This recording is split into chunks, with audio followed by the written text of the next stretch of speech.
Hey everyone, welcome back to the channel. In today's video, I'm going to show you how to make glow effect in Photopea. It's really simple and easy. For this, first of all, just open it up and then you have to duplicate your cape. Go to filter, blur, Gaussian blur and set it to 5. Then duplicate the layer and add 10. Then duplicate the layer and add 20. Now link these three layers in a group. Duplicate the first layer and place it on the top. Again go to blur, Gaussian blur, add 40 to it. Then duplicate it and add 80. Again duplicate and this time add 160.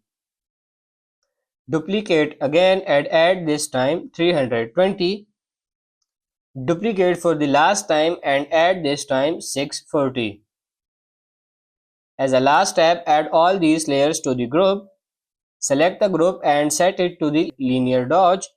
And as you can see, now you can adjust the brightness level with opacity and fill, and as you can see we have make this glow effect in Photopea. So that's pretty much it for this video. That's how to make glow effect in Photopea. I hope this video was helpful. If it is, like it and subscribe to the channel. Thank you.